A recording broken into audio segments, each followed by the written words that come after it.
Welcome to Dealer Talk with Jen Suzuki, where inspiration meets action. This is your spot to grow, level up, and lead with fresh ideas. From sales to service, from frontline teams to executives, we're dropping weekly knowledge and insight to keep your store sharp, relevant, and profitable. Let's get into it. Well, welcome back, everybody, to Dealer Talk with Jen Suzuki podcast. I'm your host, and today we are going to dive into that engine room of dealership profitability, the service lane. It's one of my favorite places to be in the dealership. You guys know this through all the service classes I'm posting on this podcast. And I've got someone here who has her finger on the pulse of what's changing and what's working and what's ahead. This is Kim Saylor. She is the Senior Director of Fixed Ops Product Marketing at CDK Global. She oversees research, product launches, marketing for fixed ops tech, and she's been working alongside a lot of dealerships as they navigate everything from rising customer expectations, you know how these customers are, to staffing challenges and to the rollout of AI in the service drive. Welcome, Kim. Thank you so much for taking your time to be here. I know you're so busy. Oh, thanks, Jen, for having me. I appreciate it. Well, I want to hear a little bit more about where dealerships are falling behind. I want to hear about high performers and what these two groups of teams are doing differently. And I'm also interested to see how AI is being adopted because, you know, it's not all hype. You know, it's very real, but it is an evolving technology. And, you're in a leadership position. I'd really like to hear, how we could get some dealer advantages in here. So maybe we could start at more of a higher level here. What do you happen to see as the most significant changes or maybe even just disruption that's going on this year in dealership fixed ops? And include parts too, because sometimes we leave them out. Yeah. I'm guilty. Yeah, I know. They do get left out, unfortunately, sometimes. But so, we're seeing, significant changes in fixed ops this year. Whenever car sales start to flatten, naturally dealers lean more on fixed ops to drive additional revenue. So you see more focus put in that area, which for me, I love it because fixed ops is my favorite area. Yeah, but one area that I would say is just a continuous shift, and you already mentioned it, is the customer's expectations. It's they just continue to grow, the desire for that better experience from the dealership, because that's really what's going to end up driving revenue into the service department. The customers are expecting faster turnaround, better communications, less friction. We're even seeing things like mobile service really gaining momentum in the service department. The desire for AI virtual assistants to help out, and customers are expecting that faster, easier way to interact with the dealership, quite frankly. And what's interesting is our service shopper study that we've done found that over 60% of customers still call into the dealership to schedule their service appointment. And unfortunately, almost a third of those run into issues like long hold times. The average hold time from our survey is over 8 minutes. So that's like surprisingly long. And so if we don't start meeting those customer expectations for convenience and efficiency, we're going to risk losing that business to, the chain, the independent shops. So I would say, that customer experience it's not a new change. It's just a continuous significant change, I'd say.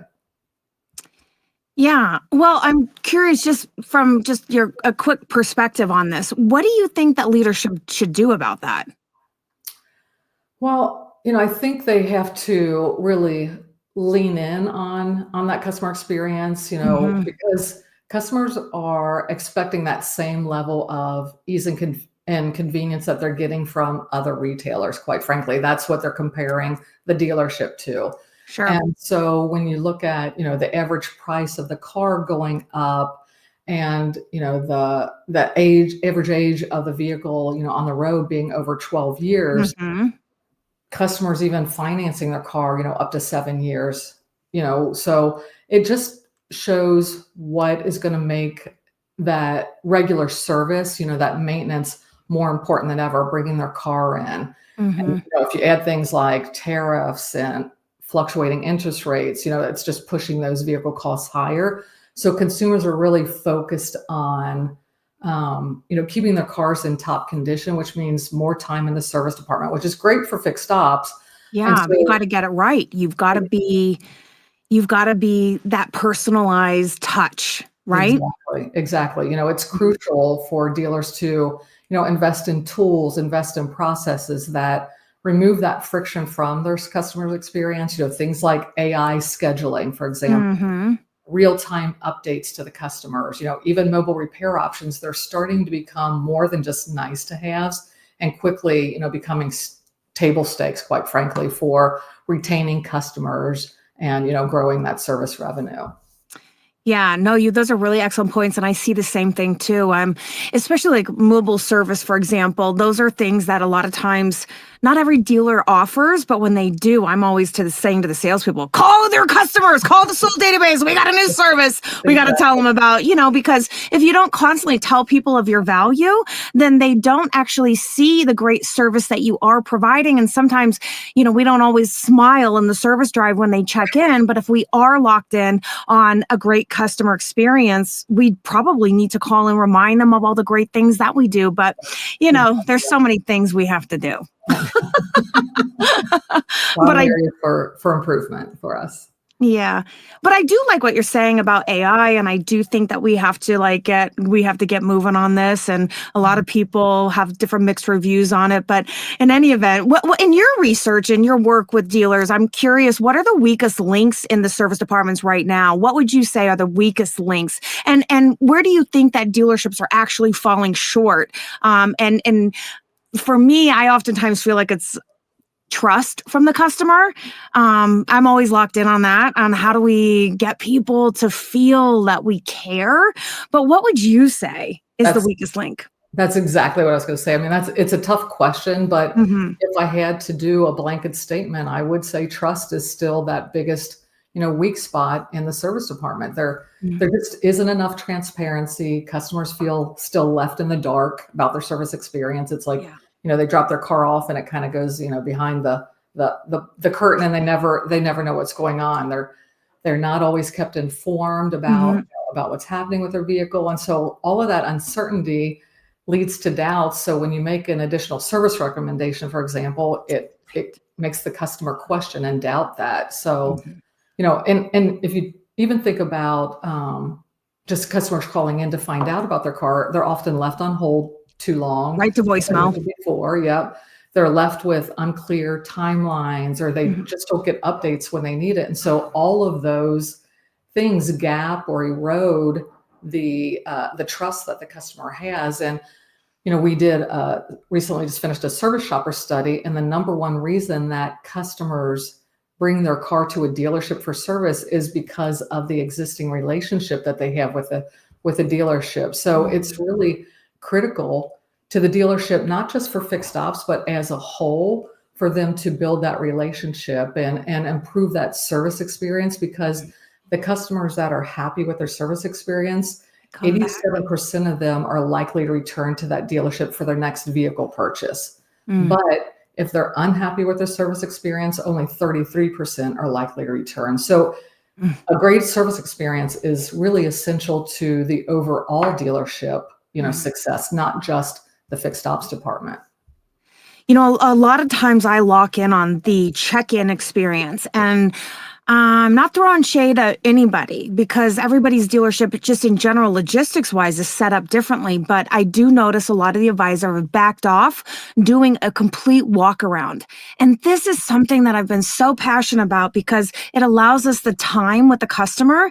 But if you don't see it as that time with the customer, AI can't do this. Right. Do you know what I mean? Like being Exactly. able to connect with people and Right. actually remember things about people and looking at their vehicle history before they came in and reminding them of things that were declined or things that had happened that you made the personal note. Sometimes in our service, check-in software, you're able to put notes about the customer, but Right. even sometimes the advisors don't even think to do things like this because they don't necessarily think that their job is about building relationships because everything happens boom, boom, boom, boom, boom, get them in, get them out. Right. And it's like, well, hang on.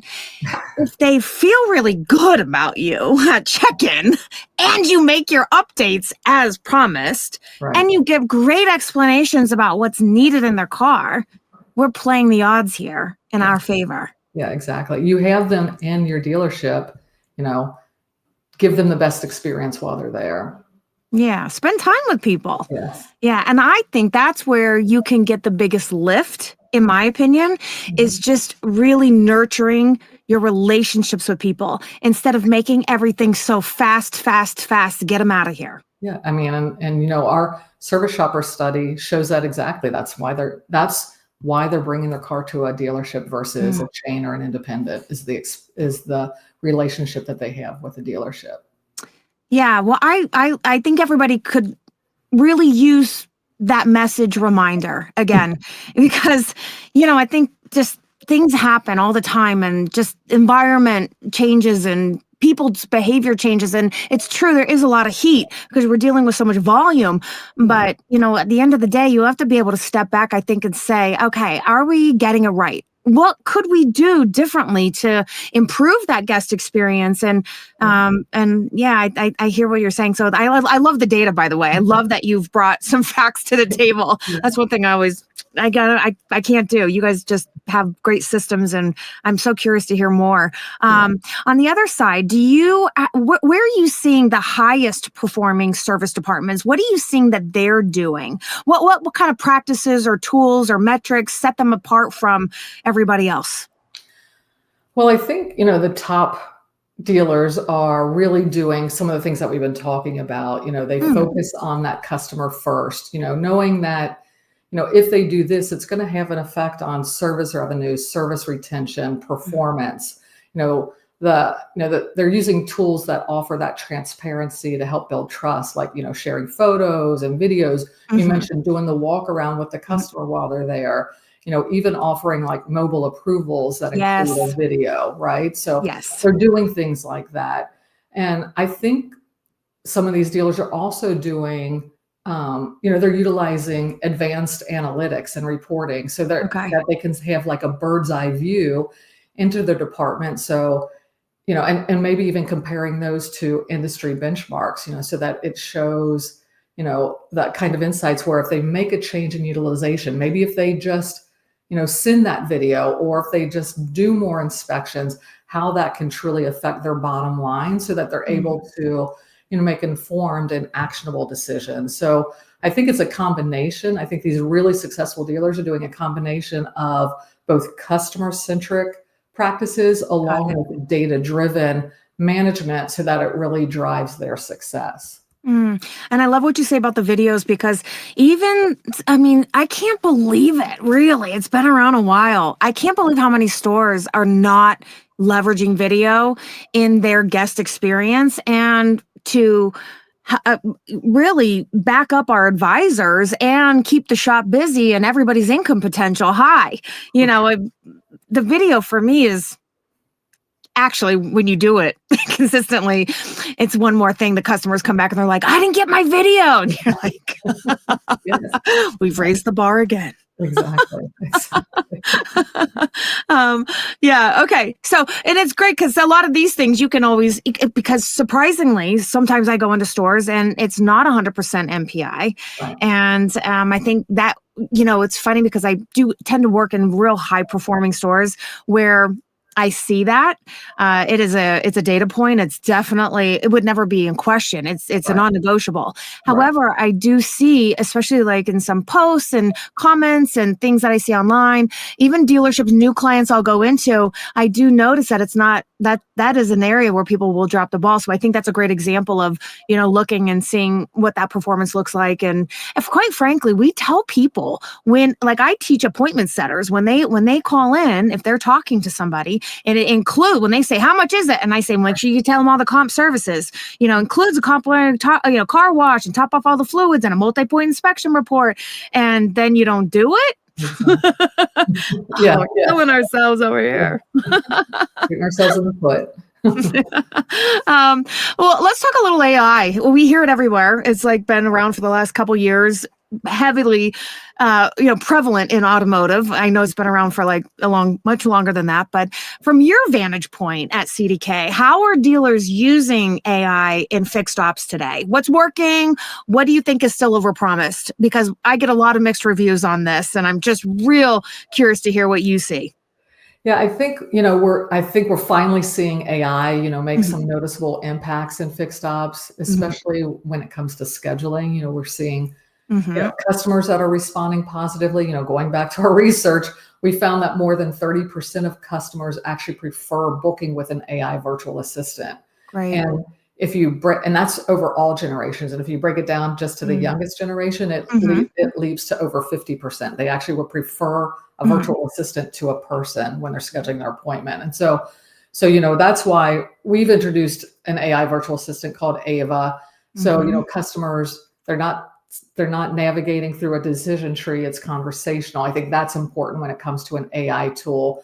Mhm. It speaks in over 50 languages, so no one's left on hold, going back to that over 8-minute hold Solves time. that. Exactly. It eliminates that. And, dealers love it because they know every call gets answered. A customer can say, transfer me, and it'll transfer them right to a person if they're one of those people who don't want to use the AI virtual assistant. But it also, it will allow a dealer to know that, if someone did hang up during the process, they know who that was. They Mhm. will get a report of who all hung up, allow them to respond. And today they don't do that. And what's crazy is that that customer calling in for an appointment, that's a lead to the service department. And Yeah. they would never allow a missing lead in the sales department. I just don't think all dealers look at that customer calling in for an appointment in Mhm. the same way as they do a sales lead. Mhm. But if you talk about like beyond just scheduling for AI, AI just used for communication tool, as a whole, like just the advisor texting back and forth, AI Mhm. can be used to, professionalize those texts, translate for the technician if they're or for the advisor if they're working with someone who, English is not their first language and that's the only language that the advisor knows.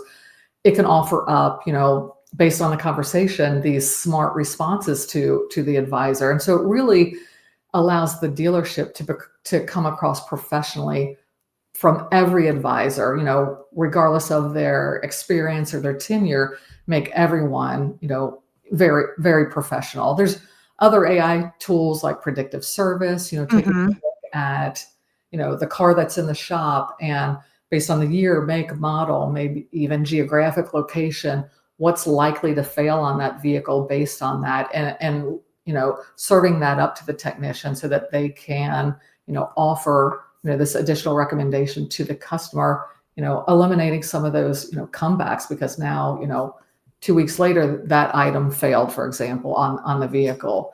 Mhm. There's other AI things like, smart features like noise cancellation for those technician videos we talked about. Love that.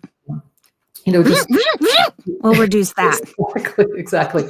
Real-time sentiment analysis so that, the managers can automatically gauge the information Mhm. from the customer without having to dig into it. They can be automatically notified. So really all of these things should help the service department work smarter and keep their Mhm. customers engaged. And, I guess one of the things when it comes to fixed ops areas that, deliver value, mentioned Mhm. like the hype or, what's the actual reality. I think Mhm. scheduling is one of those ones that is obvious that it's reality and it's helping the dealer.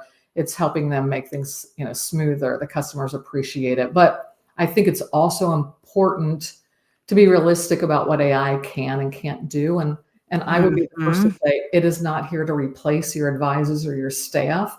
It's really designed to help them free up time, going Mhm. back to, the customer in front of them, being able to really provide that best customer experience for those high value personal interactions Mhm. with a customer. So, AI is a great support tool, but the human element I feel is still essential for building that trust and, handling those complex customer needs that AI can't take care of.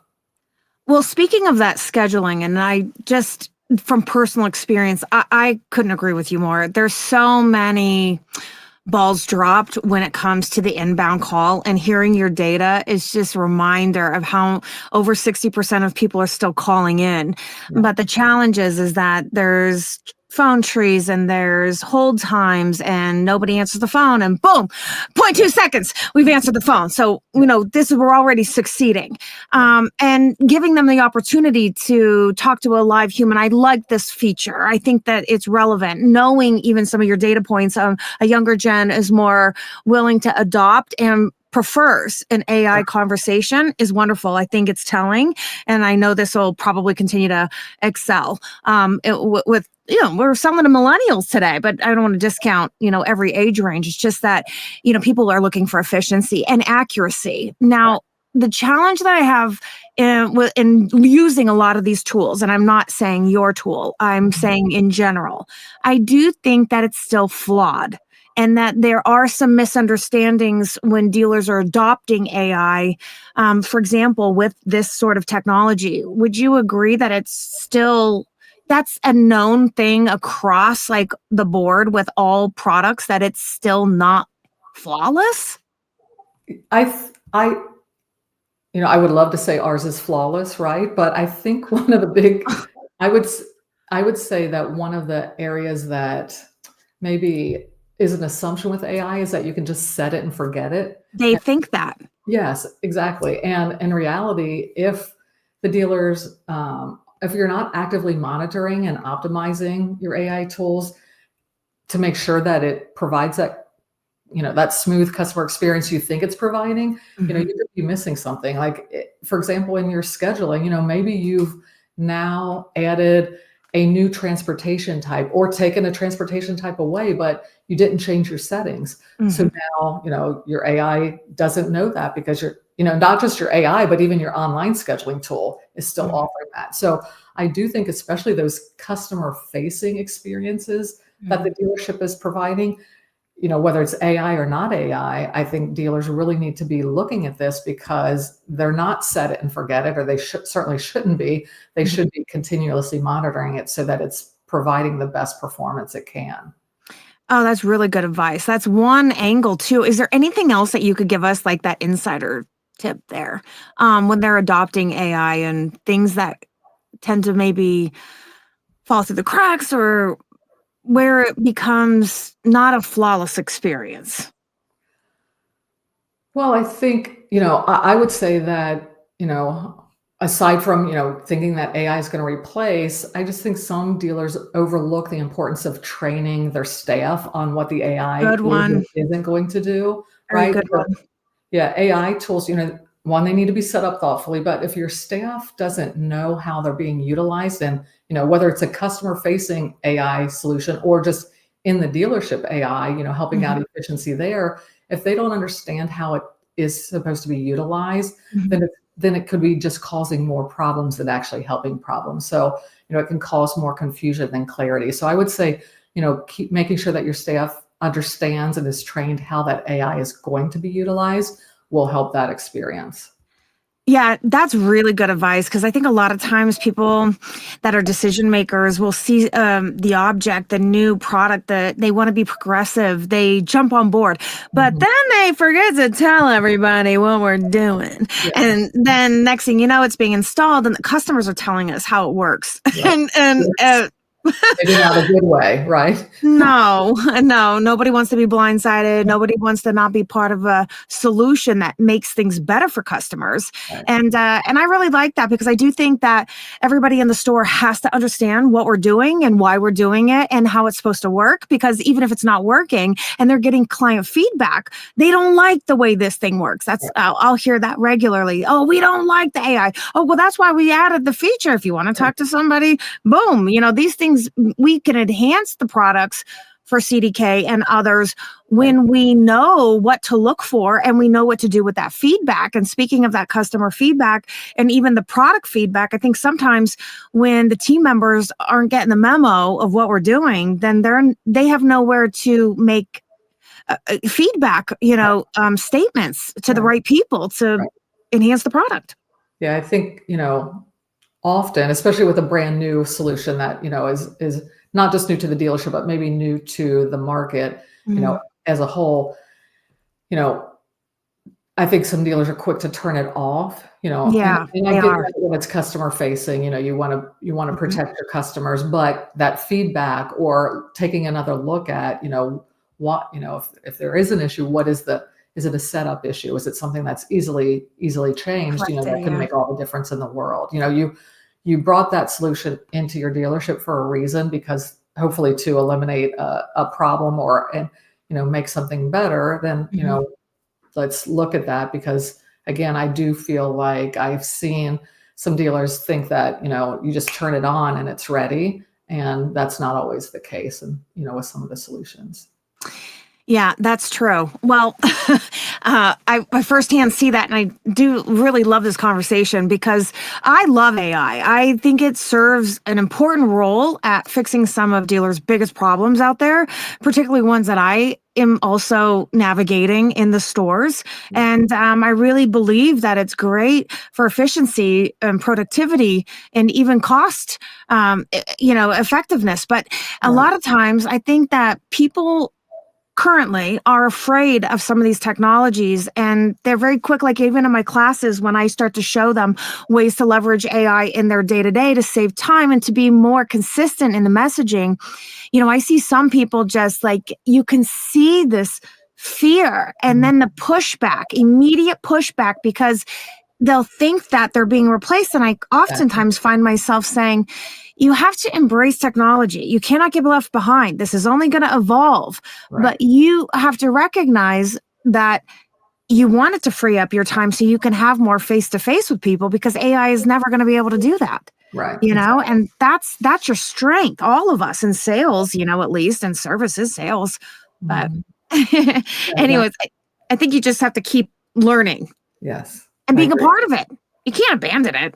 Right. No, It's coming. It's here. I shouldn't it's even say here. coming. It's here. So Now it's yes, coming big. learn It's coming about in it. much bigger. Yes, learn how it can help your dealership. And in so many ways, I just as you were talking, I'm thinking about, we have the ability to now help techs, write their stories, so Yes, again, right. I mean, I've been in this business a long time, like where I can remember, where techs, now techs are so, they have they have so much experience with computers. But I mean, I remember when that was the big fear, and just Mhm. typing out the stories is still Great not point. great for anybody, right? So, Mm-mm. how can we utilize the data that's already on the RO, the failed part, all these millions of repair records that have already had that service, you know, Mm. completed, and help that tech with, with something like their story creation. It's simple. That seems so simple, but they're doing it all day, every day. Oh yeah. No, I love this. I mean, I see so much value in that. And I think a lot of times technicians already have a lot of things to do and navigate. And if it's one less thing that keeps them focused on doing a great job on the customer's car, what are we doing? Of course, that's what we should be doing. Well, okay. In just summary and thinking about the end of our time together, which by the way, we should do a part two. If you were advising dealers that are listening, and or even, our fixed ops leaders out there, and maybe they have a limited budget or they've got talent constraints, what would your top 3 action items be that they could execute Okay. in the next like few months? Let's not go crazy. And that would help them increase their performance and their readiness, for the future. The future changes. What's going on right now? Okay. So I'm going to make a little bit of an assumption that they have Okay. some tools. Okay. So I talked to a dealer last week, a service director last week at a dealership, Benzel Bush, and David Sequeira is the service director there. And, I was I just know talking. him. Oh, yeah, he told me he knew you. And so, when, we were just talking about, so he was just returning from his 20 group, Mhm. and, he was excited that, he has the best effective labor rate in that group. And as a matter of fact, Mhm. it's like their door rate and their effective labor rate is virtually the same. It's just right below it. And, so I asked him, what have you done? What have you done to elevate, the service that you're providing, elevate the revenue that you're creating in your service department? Yeah. And so we shared a couple things. One is utilizing the service pricing guide that they have. They are on CDK, so the service pricing guide. But the changes he made was using dynamic pricing, so that when you bring whatever vehicle you bring in, it's priced to that vehicle. So it's not like a flat price that this particular service is the same regardless of the vehicle, but actually, I bring in, one vehicle that might be here and another vehicle that's here, and pricing that properly. So that's what really made a change on his effective labor rate, but overall improving the service experience and, growing revenue and so forth. They started, a while ago using mobile ASR recommendations. So the customers are getting a recommendation on their phone. They're being able to approve it along with a technician video with that mobile approval. So like what he was saying is, if combining all three of those, the right pricing, the mobile approval, the tech video, which going back to, our data, the number two reason that a customer picks a dealership is because of the knowledge of the dealer's personnel. And providing that technician video doesn't just provide transparency, which it does, but it also helps promote the value and the knowledge of your technician. And going back to like what you were saying, hey, shout that you have mobile service. Well, shout that your techs are better than a chain shop or an independent shop. And the video is a great way to do that. But going back, those were really the three things, his pricing, mobile approval, and the technician video, all really helped take his service department to the next level. So, and out of all of those, if I could pick one thing, if I had to say there's one thing that you need to start doing, it's that tech video.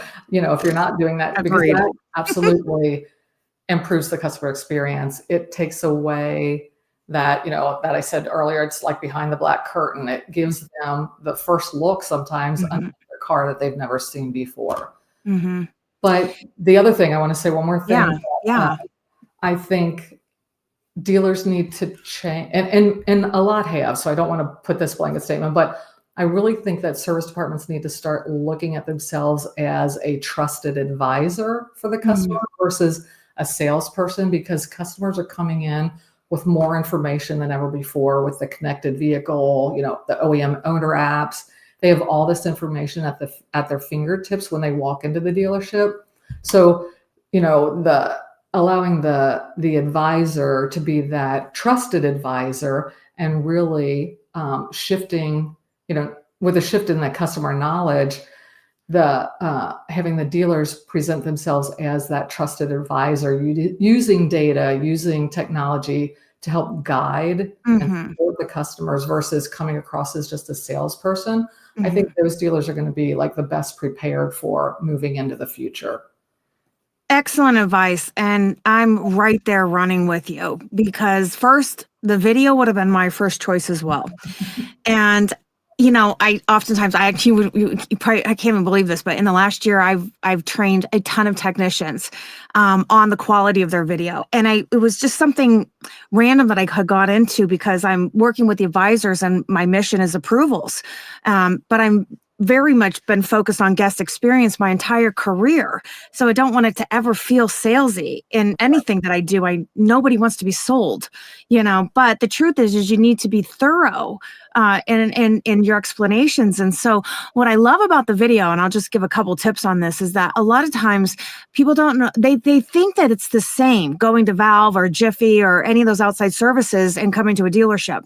They'll complain about the dealership and the time it takes to do things and blah, blah, blah, along with the communication. But, we are adding so much value to the high level of quality service that we're conducting with factory diagnostic equipment and factory trained and certified and master certified technicians that are working under the hoods of these vehicles. And we're using factory parts that are precision precise made for these vehicles, eliminating bigger problems that can happen in those other shops because we see them in our shops every day. And so I oftentimes will tell the technician to say some of these things when they make a recommend. We'll be using manufacturer part or OEM parts on your vehicle for precision. We warranty all of our work. When I say things that are extra and they come from the technician's mouth, it oftentimes lands a little bit more.